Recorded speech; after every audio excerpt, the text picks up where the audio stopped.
드디어 오늘 십계명의 1계명을 살펴보겠습니다. 그에 앞서서요, 성경책 가지고 계시면 또 제일 뒤를 펴세요. 십계명을 펼쳐보세요. 자, 십계명을 펼쳐보시고 전체를 한번 훑어보십시오. 각 계명들의 끝이 어떤 단어로 끝나는지, 뭐뭐 하지 말하라, 무엇 하지 말아라고 금지 명령으로 끝나요. 단 2계명만 제외하고 4계명 안식일을 지켜라, 5계명 부모를 공경하라 라는 이 2가지 계명을 제외하고는요, 나머지는 모두 무엇 하지 말라라는 금지 명령입니다. 타락한 인간들은요, 본성적으로 금지를 좋아합니까? 싫어합니까? 싫어해요. 금지에 대한 거부감이 있습니다. 금지를 우리의 자유, 인간의 자유를 제한하는 것으로 생각하기 때문이에요. 어쩔 때는요, 하지 말라고 하면 더 하고 싶어집니다. 이게 참 인간의 본성이에요. 그래서 여러분, 십계명을 잘 해석하기 위해서, 오해하지 않기 위해서는요, 이 무엇 하지 말아라라는 금지 명령을 어떤 관점으로 볼 것인가, 이걸 먼저 설정하는 게 중요해요. 성경에서 하나님께서 인간에게 주신 금지의 법들, 금지의 명령들은 2가지 성격을 가지고 있습니다. 하나는 허용이고 하나는 자유예요. 여러분, 굉장히 역설적이죠. 금지 명령인데 허용과 자유의 성격을 가지고 있대요. 어떻게 금지 명령이 허용과 자유의 성격을 가질 수 있을까요? 첫 번째, 허용이라는 것은 이런 의미입니다. 무엇을 하지 말라라고 금지한 것은 이 금지한 것을 제외하고는 다 허용한다는 그런 의미를 가지고 있어요. 창세기 2장 16절, 17절을 띄워주시고요. 하나님께서 아담에게 처음으로 주신 금지 명령이 나와 있는 구절이죠. 제가 한번 읽어드릴게요. 여호와 하나님이 그 사람 아담에게 명하여 이르되 동산 각종 나무의 열매, 즉 동산에 있는 모든 나무의 열매는 내가 임의로 네 자유로 네 마음대로 다 먹을 수 있어. 17절 하지만 선악을 알게 하는 나무의 열매는 먹지 마라. 내가 먹는 날에는 반드시 죽으리라. 이와 같은 것입니다. 이와 같은 거예요. 보통 선악과를 먹지 말라는 명령을 금지의 법으로만 알고 있습니다. 그러나 본문이 말하고 있듯 선악과를 먹지 말라는 것은 선악과를 제외한 다른 모든 나무의 실과는 허용한다는 그런 의미를 가지고 있어요. 근데 사탄마귀는요, 하나님과 우리 사이를 이간질할 때 어떻게 이간질하겠습니까? 이 엄청난 허용을 보지 못하게 만들고 대신 1-2가지 금지에 초점을 맞추어 하나님을 원망하도록, 하나님을 오해하도록 그렇게 유혹합니다. 자, 이런 관점으로 1계명과 2계명을 보면 우상 숭배하지 말라는 계명인데 어떻게 해석이 될 수 있겠습니까? 보통 고대 근동에서 우상들은요, 피조물들이에요. 해, 달, 별, 동물들, 나무들, 커다란 바위들, 이런 것들을 우상을 섬겨요. 무슨 의미겠어요? 이런 피조물들을 우상으로만, 신으로만 삼지 않는다면 마음껏 누릴 수 있어. 이런 의미가 되는 거예요. 해, 달을 우상으로만 삼지 않으면 해와 달을 즐기고 누리는 것이 허용된다. 이런 의미입니다.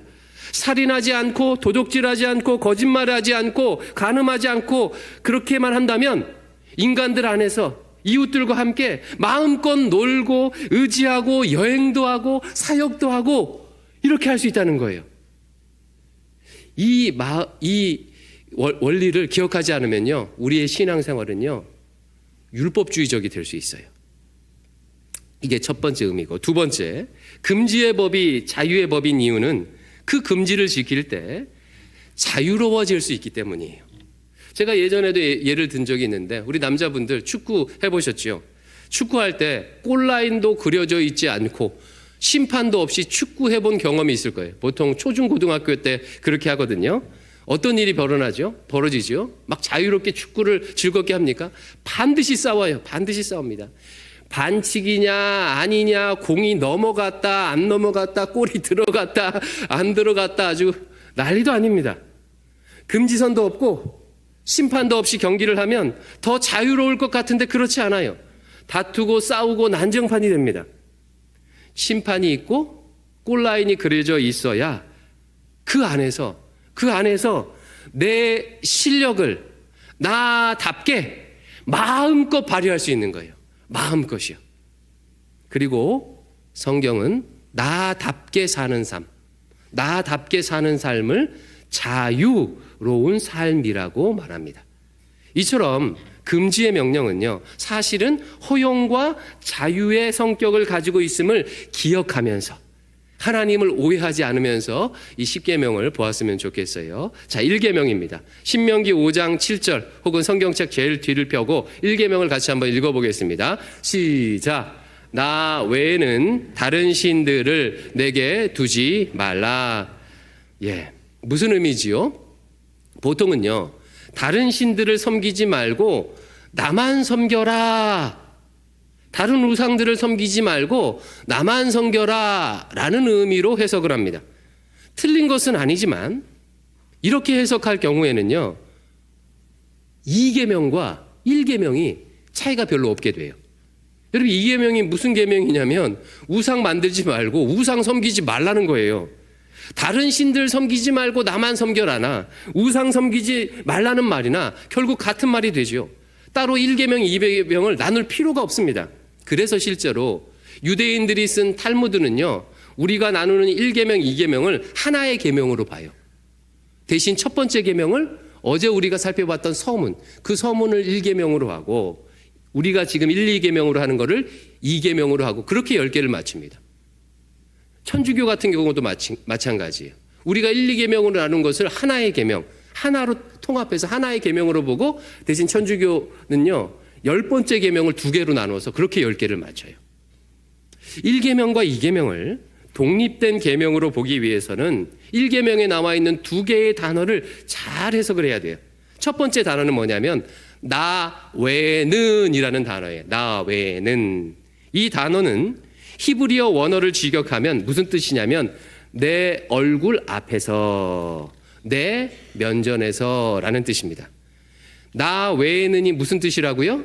내 얼굴 앞에서 라는 뜻이에요. 두 번째 단어는 뭐냐면 내게 두지 말지니라 라고 번역된 부분이에요. 이것은 너와 나 사이에 두지 말라 라는 의미입니다. 뭐라고요? 너와 나 사이에 두지 말라. 그래서 원문을 직역하면 이런 의미가 되는 거예요. 나의 얼굴과 너 사이에 다른 신들을 두지 말지니라. 나의 얼굴과 네 얼굴 사이에 다른 신들을 두지 말지니라. 여러분, 하나님의 얼굴과 내 얼굴 사이에 다른 신들이 끼어 있으면 어떤 일이 일어나겠습니까? 하나님이 내 얼굴을 보지 못하고 내가 하나님의 얼굴을 보지 못하는 거예요. 그러므로 1계명은 이런 의미가 되는 거예요. 나는 너만 바라볼 테니까 너는 나만 바라보렴. 우리 둘 사이에는 아무것도 끼지 못하게 하렴. 이런 의미가 됩니다.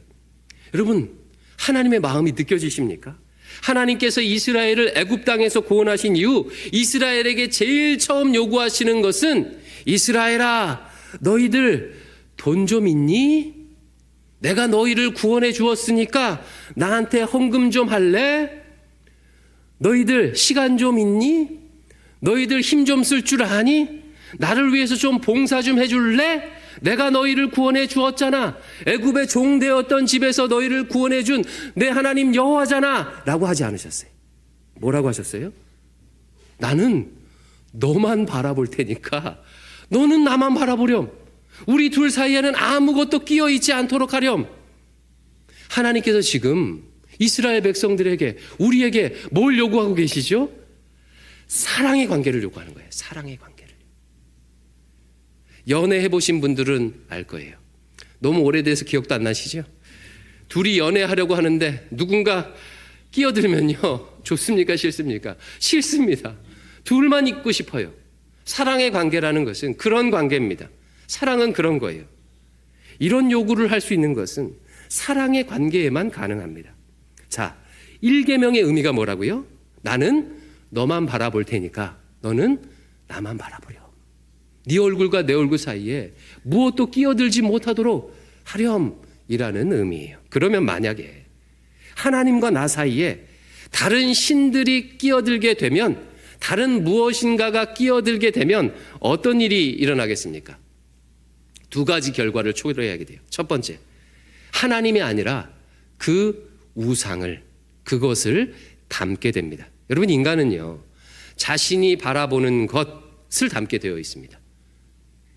보고 듣는 대로 살게 되어 있어요. 그래서 다음과 같은 일들이 심심치 않게 일어나죠. 어린 시절에 엄마 아빠의 삶이 참 못나 보여서 이렇게 마음을 먹습니다. 나는 나중에 커서 엄마처럼 남편한테 눌려 사는 구질구질한 삶은 안 살 거야. 나는 나중에 커서 아빠처럼 툭 하면 화내는, 항상 화나 있는 화난 아빠 안 될 거야 했던 사람이 결혼 이후에 자기도 모르게 엄마처럼 여전히 눌려 살고 집착하며 살고 아빠처럼 툭 하면 화나며 사는 그런 일들이 얼마나 많이 있습니까? 왜 그래요? 그냥 본대로 사는 거예요. 그렇게 본대로요. 시편 115편 8절을 같이 읽습니다. 세 번역으로 읽습니다. 시작. 우상을 만드는 사람이나 우상을 의지하는 사람은 모두 우상과 같이 되고 만다. 예. 우상을 바라보고 살면요, 우상과 같이 됩니다. 그래서 이스라엘 백성들이 가나안 땅에 들어가서 음란한 민족이 된 거예요. 가나안 땅 안에는요, 음란한 신들이 많았습니다. 이스라엘이 들어간 가나안 땅은 이 북동쪽으로는 메소포타미아 문명이 있었어요. 그리고 남서쪽으로는요, 애굽 문명이 있었습니다. 그러니까 자기 양쪽에 인류의 시초, 문명의 시초라고 하는 거대한 두 개의 문명이 있었기 때문에 이 가나안 땅이 이 두 개의 문화들이 집결하는 집결지였어요. 우리가 미국 문명의 영향을 많이 받는 것과 비슷합니다. 그런데 애굽과 메소포타미아는 우상신을요, 음란하게 섬겼대요. 애굽의 경우는요, 동물들마다 우상신이 존재합니다. 그 동물신과 직접 소통하기 위해서 수간을 저질렀대요. 아주 끔찍하죠. 동물들과 직접 관계를 하는 거예요. 메소포타미아의 경우는요, 우상신을 자극하기 위해서 동성애를 많이 행했답니다. 가나안에 이런 식의 우상 숭배가 만연해 있었고, 이스라엘 백성들이 가나안에 들어가서 하나님을 바라보는 것이 아니라 우상을 바라보게 되니까 음란해질 수밖에 없었던 것입니다. 우리도 마찬가지 아니겠습니까? 우리와 하나님 사이에 무엇인가가 끼어 있어서 하나님이 아니라 그것을 바라보게 되면 바로 그것을 닮아가게 됩니다. 여러분, 하나님과 우리 사이에 끼어들 수 있는 것, 하나님의 얼굴과 우리 얼굴 사이에 끼어들 수 있는 게 뭐가 있을까요? 뭐 엄청 많겠죠. 엄청 많습니다. 뭐 과거에만 우상이 많은 게 아니라 지금도 많을 수 있어요. 그런데 성경은요, 대표적으로 재물을 언급합니다. 마태복음 6장 24절도 같이 읽어볼까요? 시작. 한 사람이 두 주인을 섬기지 못할 것이니 하거나 이를 중히 여기고 저를 경히 여김이라. 너희가 하나님과 재물을 겸하여 섬기지 못하리라. 예, 재물이라는 것은 성경에 이렇게 하나님과 대적할 수 있을 만한 것으로, 하나님과 주인 자리를 다툴 수 있을 만한 것으로 언급할 만큼 인류 역사에서 가장 강력한 우상입니다. 시대와 또 형태만 달리할 뿐 재물은 항상 그래요. 이 시대는 이 재물 우상이 어떤 형태로 나타나죠? 자본의 형태로 나타나잖아요. 그래서 하나님과 나 사이에 이 자본이라는 우상이 그 앞에 딱 끼어 있으면 우리는 누구를 닮아가게 된다는 거예요? 자본을 닮아가게 되는 거예요.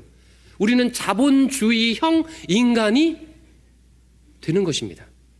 사람을 대할 때도 자본의 유무를 가지고 평가하고, 좋은 것이란 자본이 더 많은 것이고, 성공이란 더 많은 자본을 얻는 것이고, 결혼할 때도 자본 많은 것을 기준으로 결혼 상대를 정하고, 대학 입시나 취업을 할 때도 자본을 많이 버는 것을 기준으로 선택을 해요. 기준이 자본이에요. 하나님께서 내게 주신 은사나 나를 향한 하나님의 계획이나 하나님의 나라나 이런 것들은 2순위, 3순위, 4순위로 밀려갑니다. 그래서 여러분, 뭔가를 평가하고 뭔가를 이해하고 생각할 때 자꾸만 숫자로만 평가하고 재정을 중심으로만 평가하고 생각하고 세상을 정치적인 진보나 보수로 둘로만 나누고 권력을 제일 중요하게 여기고 그러면 지금 이 사람이 어떻다는 거예요? 하나님과 그 사람 사이에 뭔가가 끼어 있다는 거예요. 돈이, 정치 이념이, 어떤 우상이 끼어 있다는 것입니다. 그래서 하나님을 닮는 성화가 아니라 우상을 닮아가는 흑화가 되는 것입니다. 이게 이제 우상을 바라볼 때 뭔가 끼어 있을 때 나타나는 증상이에요. 두 번째로 하나님과 나 사이에 다른 것이 끼어 있으면 그 우상을 닮아갈 뿐만 아니라 그 우상의 노예가 되어서 인간성을 파괴하는 삶을 살게 돼요. 이스라엘이 들어갔던 가나안의 대표적인 우상신 중에 몰렉이라는 신이 있습니다. 몰록이라고도 해요. 몰렉은 어떻게 생겼냐면요, 머리는 소고 몸은 사람처럼 생겼어요. 미노타우로스 이런 거랑 비슷하죠. 가나안 사람들은요, 이 몰렉의 형상을 엄청나게 스핑크스처럼 엄청나게 크게 만들어 놓았습니다. 사진을 한번 띄워주시겠어요? 이렇게 생겼어요. 여러분 보이십니까? 머리가 지금 소, 몸이 이제 사람인데 손을 이렇게 앞으로 모으고 있잖아요. 그리고 그 몸통, 엉덩이 쪽에다가 아궁이를 하나 만들어 놨어요. 구멍을 뚫어 놓고 거기다 막 불을 뗍니다. 그러니까 몰렉에게 제사를 드리는 방법이 제사 드리는 모습인데 이 모습이 이래요. 자기의 아이들 중에 4살에서 12살 되는 정도 아이들, 특히 족장과 같은 리더십의 자녀면 더 좋습니다. 이 자녀를요, 몰렉의 손바닥 위에 이렇게 올려놓는 거예요. 그리고 밑에서 불을 떼요. 엄청 뜨겁겠죠. 그러면 앞에서는 지금 뭐 하고 있죠? 악기를 연주하고 있는 거예요. 악기를. 막 북을 치고 나팔을 불고. 어떤 일이 일어나겠습니까? 그 아이가 뜨거우니까 그 몰렉의 손바닥 위에서 막 이렇게 펄쩍펄쩍 뛰겠죠. 그걸 보면은요, 춤을 추는 것과 같아요. 부모가 이것을 지켜봤어요. 이런 식으로 제사를 드렸습니다. 유아 인신 제사죠. 내려주십시오.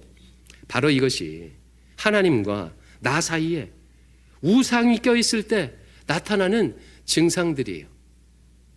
우상의 노예가 되어서 소중한 자식의 생명까지 내어줍니다.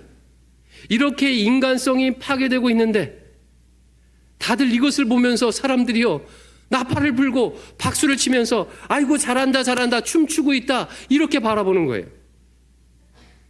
여러분, 이런 일이 고대 시대 3,500년 전에만 일어났겠습니까? 저는 꼭 우리 시대의 모습도 비슷하지 않은가 싶어요.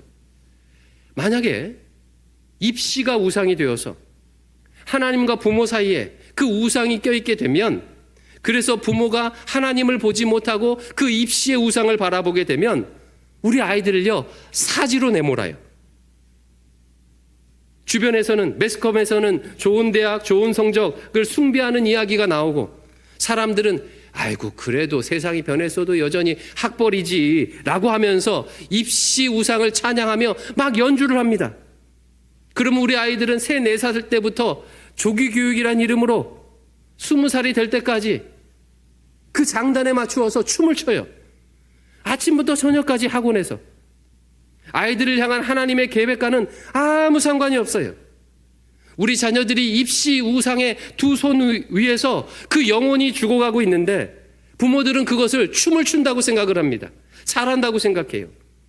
그러면서 입시를 위해서 엄청난 돈을, 아르바이트를 하나 더 해서까지, 그래 내가 너 대학은 보내야지, 일이라도 내가 엄마가 일해서라도 엄청난 돈을 쏟아붓습니다. 이게 과거나 지금이나 모양과 형태만 달리할 뿐 그렇게 되는 거 아니겠습니까? 제가 너무 심하게 보는 건가요? 그러면 여러분, 반대로 하나님과 나 사이에, 하나님의 얼굴과 내 얼굴 사이에 아무것도 없어서 하나님의 얼굴이 내 얼굴을 바라보고 내가 하나님의 얼굴을 바라보면 어떤 일이 일어나겠습니까? 내가 하나님을 바라보게 되니까 누구를 닮아요? 하나님을 닮아가는 거예요. 하나님을요.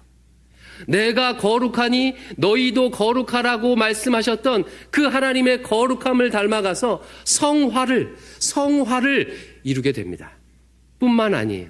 하나님께서 내 얼굴을 바라보시게 되면 이런 은혜가 우리 가운데 펼쳐지게 돼요. 민수기 6장 26절 같이 읽습니다. 시작. 여호와는 그 얼굴을 내게로 향하여 드사 평강 주시기를 원하노라. 제사장의 축복 말씀인데 하나님의 얼굴이 우리에게로 향하게 되면 평강이, 샬롬이, 화평이 임하게 됩니다.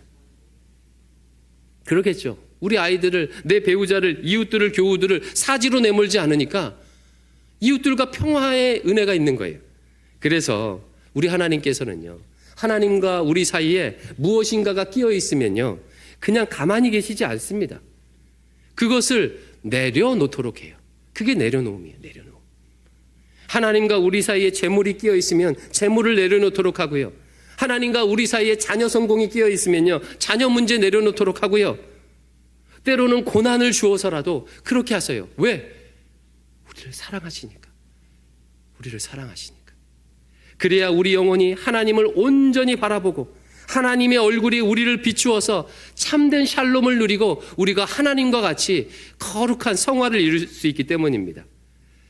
사랑하는 성도 여러분, 1계명의 의미가 뭐라고요? 나는 너만 바라볼 테니 너는 나만 바라보렴. 우리 둘 사이에, 우리 얼굴 사이에 다른 것이 끼어들지 못하게 하렴. 2024년 신년을 시작하면서 우리 삶이 이 기준에 맞추어져 있는지 한번 점검해 보시기 바랍니다. 혹시 나와 하나님 사이에 무엇인가 가로막는 것이 있다면 그것을 내려놓고 2024년을 시작하시기 바랍니다. 여러분, 그 가로막는 게 있는지 없는지 어떻게 알아요? 오늘 말씀을 반추해 보십시오.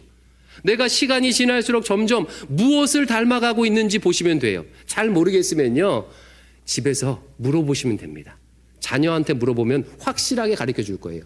네가 보기에 아빠는, 엄마는 시간이 지날수록 예수님을 닮아가는 것 같니? 아니면 자본주의형 인간이 되는 것 같니? 한번 물어보십시오. 이웃과 시간이 지날수록 점점 더 내 주위에서 사람들이 떠나가고요. 그러는지, 아니면 화평을 이뤄서 사람들이 함께하고 있는지, 가진 것과는 상관이 없습니다. 올 한 해 하나님의 얼굴을 마주 보실 수 있기를 바랍니다. 그래서 참된 성화를 이루고 온전한 평화를 누리시기를 주의 이름으로 축원합니다.